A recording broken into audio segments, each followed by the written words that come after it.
Halo, kembali lagi pendengar. Hari ini kita akan punya satu tamu yang spesial di Bingkai Budaya. Kita akan kenalan dulu. Kalau aku sih nyebutnya beliau Mbak Dirgan. Nah, tapi kalau murid-muridnya panggil beliau Bu Dirgan. Kita lihat dulu profilnya beliau. Selamat siang nih, siang hari ini. Siang, Mbak Oli. Terima kasih sebelumnya Mbak Dirgan mau mampir ngobrol sama kita di Bingkai Budaya. Awal aku kenal Mbak Dirgan ini kan sebagai seorang pengajar. Boleh cerita sedikit saat ini Mbak Dirgan menjadi pengajar di mana saja? Di mana saja? Banyak berarti ya? Oke. Enggak, sebenarnya enggak banyak. Saya ngajarnya hari Jumat di SMA Koryesu. SMA Koryesu. Ngajar seni tari. Seni tari, Jadi, oke. Di SMA Koryesu itu memang pelajaran seni budayanya itu langsung Bagi-bagi. diarahkan ke minat siswa. Oke. Gitu. Jadi masing-masing seni itu ada gurunya sendiri-sendiri. Kebetulan saya pegang yang seni tari. Oke. Tuh, terus hari Selasa saya ekskul di SMP Mardiwiyata, ekskul aja, ekskul tari juga. Ekskul tari juga. Hari Rabu saya mengajar bahasa daerah. Wah, ini yang baru karena Iya. profil yang awalnya ketemu Mbak Dirgan lewat chat waktu itu. Iya. Masih dengan profil pengajar tari. Ini Iya. yang baru, menarik juga nih kayaknya. Saya kok ternyata disambati untuk mengajar bahasa daerah juga ini, Mbak. Tapi ya enggak apa-apa, saya akan usahakan memberikan yang terbaik dengan kemampuan saya. Ya, yang seperti ini. Oke, baik. Terus siangnya saya ekskul di SMP 27. SMP Malang, 27 ya. Malang. SMP 27 Malang. Jadi bisa dibilang mengajar untuk saat ini, mengajar sekolah di 3 tempat gitu ya Mbak Dirgan. Betul. Selain aktivitas untuk di area formal sekolah, mungkin ada mengajar atau hal-hal lain terkait juga dengan tari atau hal seni yang lainnya juga dilakukan Mbak Dirgan? Iya. Sekarang saya masih belum sih. Saya masih ngajar ekskul di sekolah aja karena keterbatasan dengan momong si kecil juga. Oke. Jadi ya terbatas waktunya. Saya bisa itu proses juga cuma sampai sore karena biasanya kan kalau tari itu latihannya malam-malam. Iya, Nah, ini betul. saya lagi vakum karena saya bisanya hanya sore. Ketika malam tiba saya juga sudah harus Standby untuk anak-anak. Jadi saya sekarang targetnya sekolah karena sekolah kan nggak mungkin latihan malam kan. Ya itu. Jadi di sekolah-sekolah aja saya proses ekskul tarinya juga, berkaryanya juga itu semuanya di sekolah. Di jam yang masih aman untuk ibu-ibu seperti kita. Betul. Sore wis maksimal.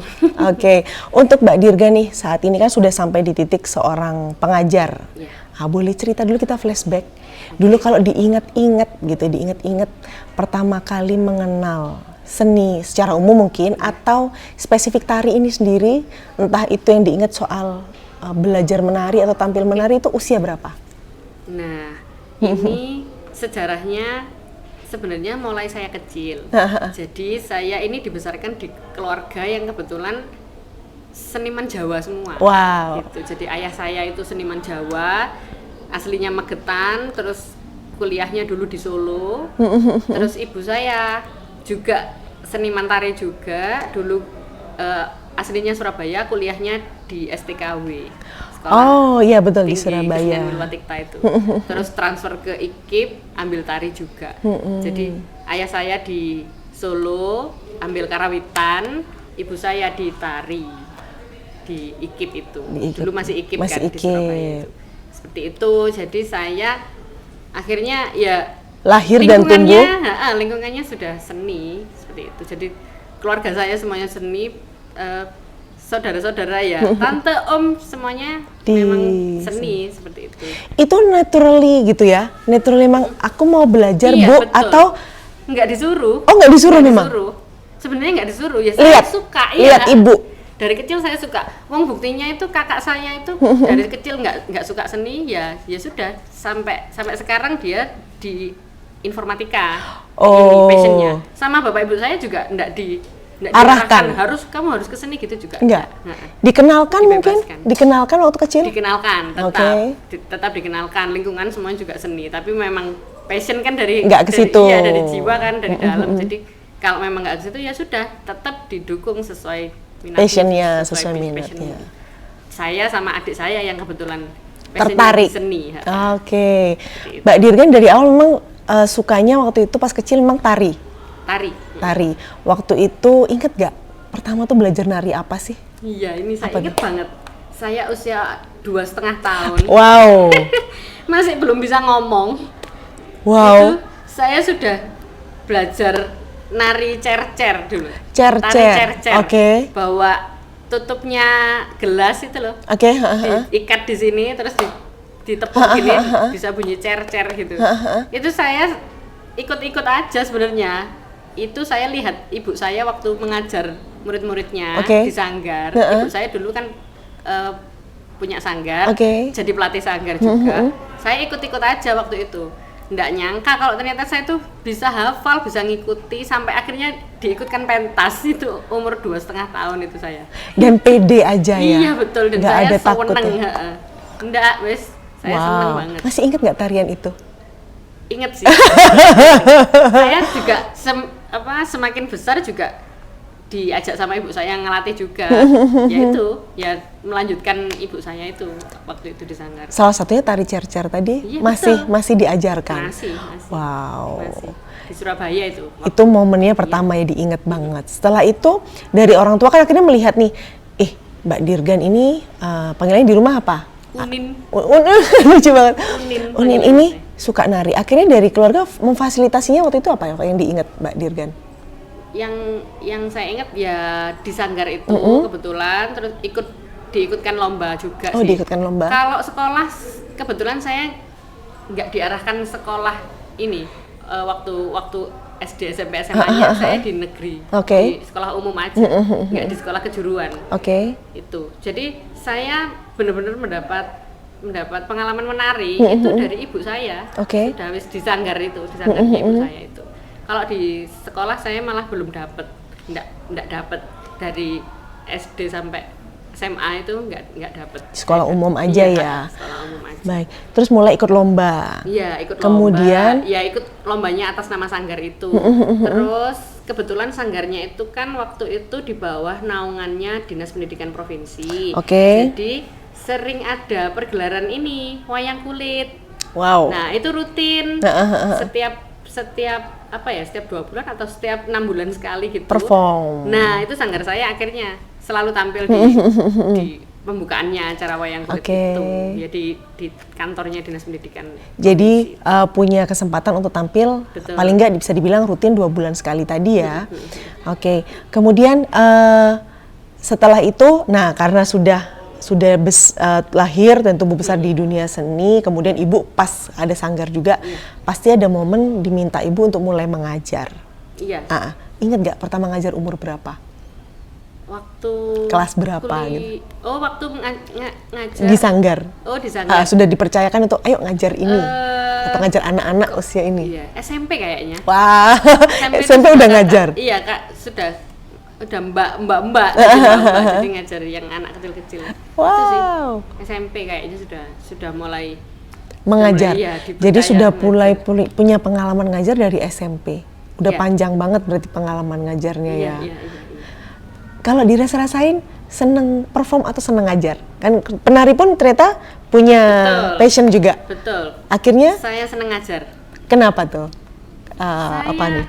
Saya lebih suka kayak tantangan tersendiri gitu loh ketika mengajarkan ilmu atau keterampilan kita ke anak, terus anak itu bisa jadi seperti yang kita inginkan, itu rasanya puas. Happy. Gitu.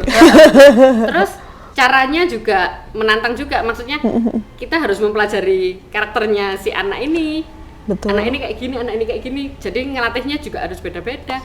Itu tantangan banget. Dan saya suka banget kayak gitu. Terus ya saya sebisa mungkin menciptakan suasana belajarnya itu jadi seru, terus anak-anak itu bisa suka sama saya, bisa saya ini jadi sosok yang ngangen nih buat mereka kayak gitu. Itu yang berbeda ya dibanding kita hanya tampil aja. Iya, kalau tampil saya malah ya sebenarnya bukan nggak pede sih, ya tetap pede, cuma tidak begitu tertarik. Ya, kepuasannya, Betul. ketertarikannya di dunia mengajar tadi. Betul. Dari SMP sampai sekarang. Betul ya. Kemudian setelah itu SMP, waktu ke SMA, terkait tari ini sendiri ada momen-momen juga yang memorable banget waktu di usia SMA? Di usia SMA saya pernah nari tari beskalan lanang itu yang jangkep. Jadi beskalan kan kalau yang sekarang kan beskalan sudah dipotong ya, tari beskalan itu. Kalau saya dulu waktu SMA pernah nari beskalan lanang yang jangkep, itu durasinya 20 menit. Waktu itu saya belajar sudah berbulan-bulan. Nah, waktu mau pentas 2 minggu sebelum pentas itu saya sakit tipes. Terus saya akhirnya nggak latihan yang sama pola lantai itu, saya nggak ikut latihan sampai berhari-hari. Saya masuk rumah sakit tipes. Nah, terus saya barusan sembuh itu hari H-3. Tapi saya bisa ikut. Jadi saya baru sembuh dari tipes, 3 hari kemudian saya perform beskalan lanang yang 20 menit itu dan sanggup dan kuat. Wow. Ya itu saya kelas 1 SMA itu. Di Malang waktu itu? Di Surabaya masih. Di pembukaannya wayang kulit. Sih. Ini menarik nih, kan saya harus mengeksplor lagi nih. Ada beskalan 20 menit. Harus dicari nih kayak gimana nih bentuknya. Iya, wow. Masih ada nggak ya sekarang yang menampilkan itu dalam itu tadi beskalan jangkep tadi? Iya, kayaknya sudah jarang. Sudah jarang kayaknya. Sudah jarang. Yang 20 menit itu. Event sekarang banyak requestnya ya. 5 menit aja Mbak. Karena durasi acara. Gitu. Cuman itu tadi ini baru juga nih, ada beskalan jangkep 20 menit. Wah, pengen nonton juga, mau lihat bentuknya, tampilannya gimana. Itu tahun berapa ya? Kurang lebih? Saya 1 SMA itu 2006 kayaknya. Wow, Itu ditarikan berapa orang tuh, Pak Dirian, mungkin ingat? Saya 2 orang, cuma 2 orang waktu itu. Sama berdua saja. Kakak pelatih saya. Waktu itu, sekarang sudah almarhumah beliaunya. Baik. Saya itu pengalaman keren banget. Saya bisa sepanggung sama kakak pelatih saya yang notabene saya itu ngefans banget sama dia, karena narinya keren banget. Namanya Mbak Iva itu dulu. Terus kebetulan barusan beberapa bulan yang lalu itu dipanggil Sang Kuasa. Oh, baik. Berdua 20 menit. Iya. Wow, iya, capek banget. Capek. Nari yang 7 menit aja kadang udah yang capek banget. Dari SMA kemudian gimana ceritanya untuk studi lanjutnya? Kuliah. Nah, saya SMA kan SMA umum ya, SMA Negeri 1 Waru di Sidoarjo waktu itu. Ya itu juga di sekolah saya pengalaman menarinya hampir tidak ada karena ekskul nggak ada, terus pelajaran seni budayanya di intranya itu juga kebanyakan musik dan rupa. Seni rupa aja. Tapi saya ya belajar sebisa mungkin, tetap saya diarahkan juga mau, karena saya juga ada keinginan sebenarnya belajar seni rupa, belajar gambar itu. Walaupun saya sebenarnya nggak berminat, tapi saya pengen bisa gitu. Itu juga di situ rupa sama musik. Jadi akhirnya ya yang tari saya tidak terasah di sekolah itu. Sendiri ya, belajarnya sendiri, lebih ke sendiri. Nah, terus ada ini semacam PMDK dulu ya istilahnya. Yang kolektif itu loh, yang diuruskan sama sekolah itu. Nah, itu saya juga ikut di situ.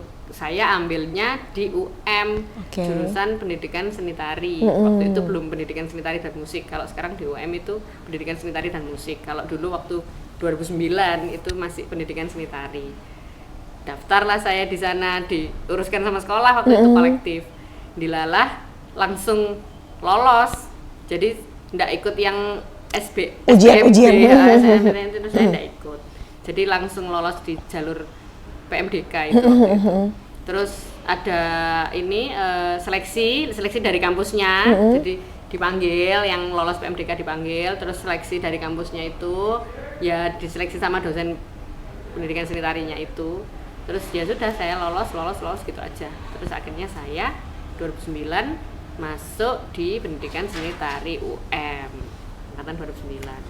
Yes, terus saya baru belajar. Jadi saya minder banget, saya waktu kuliah pertama itu saya minder banget karena kenapa tuh? Teman-teman saya itu kebetulan seangkatan saya itu banyak anak-anak yang dari SMA-nya mereka itu sudah berprestasi, sudah SMA-nya itu punya nama tari gitu memang. Loh. Jadi misalnya di Tulungagung itu ada SMA ini yang selalu menjuarai kalau lomba tari gitu, itu teman saya gitu. Terus yang dari Ponorogo misalnya ada Sekolah tari SMA juga. satu, Oh, itu oke. selalu menang kalau ada apa-apa di acara gini-gini ya selalu menang juara-juara itu. Lah sedangkan saya kan dari sekolah Umum gitu ya. sekolah umum terus nggak ada tarinya, nggak ada prestasi tarinya gitu. Jadi saya minder waktu itu, aku duduk sopo rek gitu. Oke. Terus ada anak-anak yang ikut sanggar sanggar besar kayak misalnya di Tulungagung ada Kembang Sore kayak gitu-gitu itu bener-bener Legend ya. sanggar banget ngono. Aku mek sanggar Digdaya sing yang namanya kan sanggar Digdaya yang Yeah. sanggarnya ibu saya itu terus tampilnya yo nang pagelaran wayang kulit, nggak pernah ikut lomba-lomba gitu, jarang kan ikut lomba-lomba itu. Ya itu terus saya minder tapi ya berproses justru ada tantangan. Wah ini aku harus bisa ini nggak apa jangan sampai hanya karena aku anak SMA biasa yang nggak pernah dapat pengalaman apa-apa di sekolah dulunya terus aku kalah sampai mereka nggak aku harus bisa jalan bersama. Gitu. Ya itu terus akhirnya seiring berjalannya proses lama-kelamaan ya bisa ya jadi seperti sekarang ini. Jadi seperti sekarang ini. Setelah studi selesai, memang langsung mengajar lagi atau ada perjalanan dulu? Saya studi lanjut di UNESA, Pendidikan Seni Budaya. Langsung transfer studi lanjut? Oh. Langsung 2014 itu saya langsung lanjut di Pendidikan Seni Budaya UNESA. Terus lulusnya 2017. Tapi saya menikah dulu sih, 2016 saya menikah dulu, baru 2017 saya lulus. Iya, terus saya pas masa kuliah itu ngekskul juga, sekolah-sekolah dulu. Seneng banget, jadi saya itu kayak malah merasa keren ketika saya itu bisa ngekskul di banyak beberapa sekolah. Iya, sampai berapa 7 sekolah atau 8 sekolah gitu. Itu dalam Seneng 1 tahun ajaran? 7 sekolah. Iya, jadi berarti seneng gitu rasanya, seru. Sehari bisa 2 sekolah berarti? Oh my god. Mana-mana gitu. Sambil kuliah? Sambil itu kuliah. Sudah semester akhir-akhir sih, semester 6-an itu saya baru berani ambil ekskul itu. 7 sekolah. Itu materinya gimana ya? Ya beda-beda kan pasti. Beda-beda. Kan ada TK, SD, SMP juga. Wow, makanya itu. Beda-beda. 7 sekolah 7 materi. Sehari 2 sekolah bisa jadi. Iya. Belum lagi kuliah. Belum, iya. Saya ikut organisasi juga di UM itu. Saya di UM itu ikut sanggar UKM-nya UM itu kan ada namanya Sanggar Tari Karawitan Asri Kusuma, STK itu. Itu saya juga aktif di situ juga. Dan itu pasti banyak juga kegiatannya. Banget. Internal UM pasti kalau ada apa-apa UM kalau ngebayangin tari yang terbayang jurusan tari. Betul. Jadi saya tuh belum sampai lagi di gini, luar. dulu itu waktu kuliah itu saya kan aktif banget di prodi juga aktif, di STK juga aktif. Jadi saya itu sampai membagi diri saya, pokoknya jam 7 sampai jam 5 sore. Oke. Saya di prodi. Membaginya di jam. Iya, terus saya istirahat jam 5 sampai jam 6 itu. Jam 6 sampai pagi saya di STK, sampai gitu dulu. Waktu itu saya kan masuk pengurus juga. Tahun 2010 saya diklat, terus 2011 saya memegang kepala bidang pertunjukan. Tahun 2012 saya ketua umum di sanggar itu. Ya itu, jadi akhirnya ya. Itu bisa dibilang 24 jam di kampus nggak sih? Iya betul. Saya tidur, sepulang ke rumah itu tidurnya cuma setengah jam paling. Itu kalau apa orang tua kita bilang tuh ini rumah apa kos-kosan? Cuma nunut cuci muka. Iya betul. Gitu. Memang sudah terbiasa aktif dari. Ya itu sampai hampir tidur itu kayak cuma dikit gitu, cuma kedap gitu tuh. Ya jadi ya organisasi jalan, kuliah juga harus tetap jalan. Dan ngelesin tadi juga ada. Dan ngekskul perform di mana-mana, nugas juga. Betul. Itu keren ya sih. Sudah. Kalau masa-masa itu saya nginget itu rasanya kok bisa ya dulu aku kayak gitu sampai. Tapi kalau ditarik ke sekarang jadinya sudah terbiasa dengan jadwal yang padat gitu, sekarang pasti juga mengaturnya akan mudah ya. Maksudnya kayak karena kalau sekarang udah berkeluarga berarti ini waktunya keluarga, ini waktunya sekolah. Jadinya kan terasa sampai sekarang itu ya. Wow, experience-nya luar biasa. Itu waktu kuliah, setelah itu lanjut S2. Iya, lanjut waktu S2. Di S2 juga ada sambil apa nih? Ada organisasi juga atau hanya sambil ngajar aja? waktu S2 di Saya UNESA? pernah ngajar di SMP Arditama di Waru, di dekat rumah saya. Itu tapi cuma 1 semester sih, karena waktu itu kuliah saya belum full. Nah, terus lanjut ke semester berikutnya ternyata kuliahnya full, terus mengharuskan saya kemana ya, kemarin ke Trowulan kalau nggak salah. Jadi ada mata kuliah di mana itu saya harus riwa-riwi ke Mojokerto gitu. Jadi akhirnya sekolah saya keluar, saya resign karena padatnya jadwal kuliah itu. Saya pikir bisa kayak dulu waktu S1 kan saya S1. Sambil ngajar, sambil kuliah, sambil berkegiatan yang lain. Tapi ternyata enggak. Iya, ternyata padat banget yang kuliah S2 waktu itu. Karena tujuannya juga sudah beda untuk studinya. Terus waktu saya sudah semester 3 2016 itu saya nyoba ini lagi, ngajar lagi. Di kampus ini. Oh, di kampus. Sudah di kampus. Di UNESA-nya. Oh enggak. Di Blitar. Di Blitar. Nah, tunggu. Kuliahnya di mana ya? Kuliahnya di Surabaya. Surabaya. Terus ngajarnya di Blitar. Terus sanggar saya di Malang ini juga masih sering di Malang. Iya, masih sering tak kunjungi dan berkegiatan. Sanggar Dikdaya tadi ya? Bukan, yang STK. Oh, yang STK. Yang STK. Oke, itu gimana? Melewati itu? Iya. Ya terlewati. Nyepur saya. Jadi hidup saya di sepur, pokoknya arek sepuran. Jadi hari apa kuliah, hari apa ngajar di Blitar? Ya. Idenya gimana tuh ngambil ngajar di Blitar itu loh? Idenya adalah saya kebetulan punya calon suami orang Blitar waktu itu, yang sekarang sudah jadi suami saya. Nah, terus sempat kepikiran besok kalau sudah menikah saya akan ikut suami saya di Blitar. Mungkin di sana gitu ya kepikirannya. Akhirnya ambil deh di sana. Ada Universitas Islam Blitar. Waktu itu ada jurusan prodi, ada program studi pendidikan guru SD, PGSD. Nah, waktu itu ada mata kuliah seni kan. Di PGSD kan selalu ada mata kuliah seni. Masuklah saya di situ. Jadi saya mengajar mahasiswa PGSD. Ngajar mata kuliah seni semuanya, seni rupa, seni musik, seni drama, seni tari. Terus ada lagi mata kuliah kebudayaan Jawa, ada mata kuliah pendidikan keterampilan. Di sini 6 apa 7 ya, lupa saya. Pokoknya adalah mata kuliah yang kira-kira saya bisa, ya saya ambil. Itu di Blitar tuh berapa hari tuh ngajar, Mbak Dirgan? Nah, di Blitar ini kan saya masih dosen luar biasa karena saya kan belum lulus waktu itu. Jadi saya diberi jam itu langsung cuma 2 hari. Jadi langsung 2 hari berturut-turut gitu loh, untuk supaya beberapa mata kuliah. Supaya memudahkan saya biar nggak bolong. Dimampatkan. Ya, jadi misalnya Senin, Selasa atau Selasa, Rabu gitu. Jadi saya nginepnya gampang 1 hari gitu, sekali jalan gitu kan. Berangkat, terus nginep, terus besoknya ngajar lagi, terus langsung balik. Gitu. Itu saya sudah semester 3, jadi saya tinggal ini sih. Tesis ya? Proposal penelitian. Oke. Itu. Jadi 2 tahun kan ya untuk studi lanjut ya ini? Saya molor sih. Molor 5 semester saya. Jadi 2,5 tahun. Itu akhirnya pendidikan yang di UNESA selesai di tahun 2017. Yang di Blitar masih lanjut setelah. Di Blitar itu 2017. Nah, ini.